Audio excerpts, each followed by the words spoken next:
You wanted to see the best in people. Oftentimes, it was at the expense of how you really feel because Holy Spirit told you many different times something's just not right about that person, or you need to leave, or don't go there. And sometimes you ignored it. Okay. Now that you have had enough of ignoring red flags, this is a healthy sign. And things are beginning to be so much better for you in this life. Many times you thought that if you just overlooked toxic behaviors, that it was a test of your endurance. And in some aspects that could be true. But sometimes Most High don't want you just to pray harder or to stay longer or to forgive more. Okay, He wants you to actually make a change. Yeah. Subscribe and thumbs up. Like and subscribe.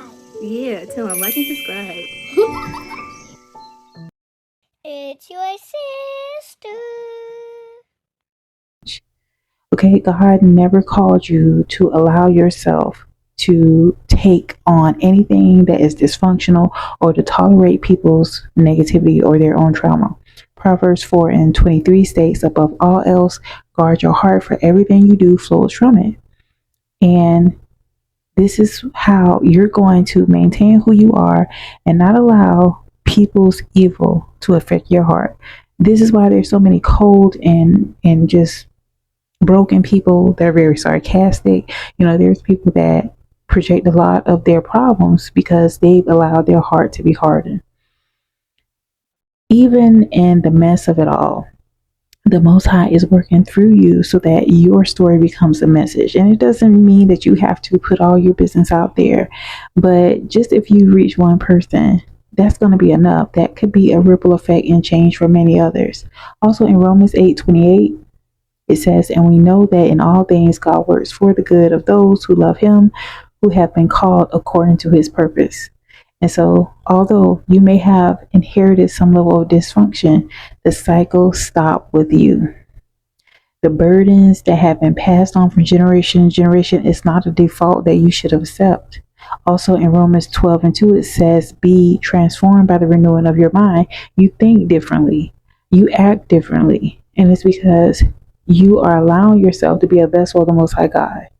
And you're also right now beginning to unlearn unhealthy patterns. Things that kept so many people within your lineage bound does not have the ability to imprison you because you're trusting your intuition.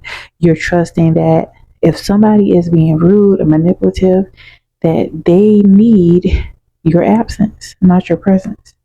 And furthermore, you're not seeking the approval of what anybody else feels is necessary for you to do.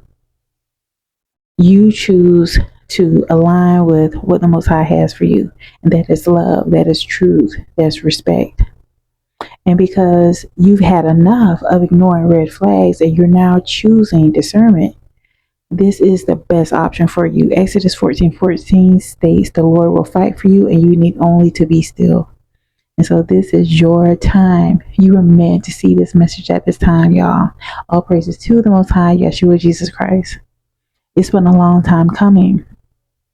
And oftentimes people give up in the midst of overcoming some major challenges. So if this is what you're going through, where you pick up on that, okay, these people have been playing in my face for a long time. Don't beat yourself up about it. Your heart was in the right position. Okay, you wanted to provide self-compassion that you have for yourself. You wanted to give that grace to other people. But it's not your responsibility to take on the burden of people not being willing to face themselves, not being able to heal, not being able to come out of their own ego or shego. That is a part of their journey. But what's a part of your journey is honoring who you are, trusting that the Most High gives you the gift of being in tune with Holy Spirit, the Ruach HaKodesh, so that you can actually have a life worth living. There's so many people that, because they are afraid to separate from certain people, because they may be afraid to stand up for themselves, that they tolerate messed up situations. There's people that are struggling with addictions. At some point in my life, I always, was against. And to each his own. I'm not saying that I was judgmental towards people, but I just didn't think it was for me, to be a drinker or a smoker per se. But it came a point in my life, and this was like around 2020. Around 2020, I had so many toxic vampires around me, y'all. I gave in. I began drinking a bit, and I also dabbled with smoking. Just Mary J. Okay, Za for a little while.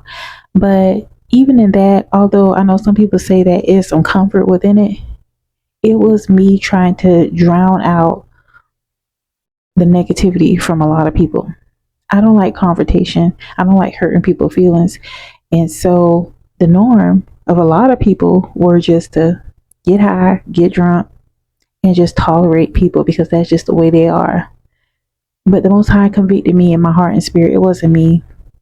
And the more and more I began to not trust what Holy Spirit was telling me, what was to leave these people alone, stay away from them, even if that mean that I was going to be alone in some aspects of my life, I was just trying to numb myself from the reality that these people weren't for me.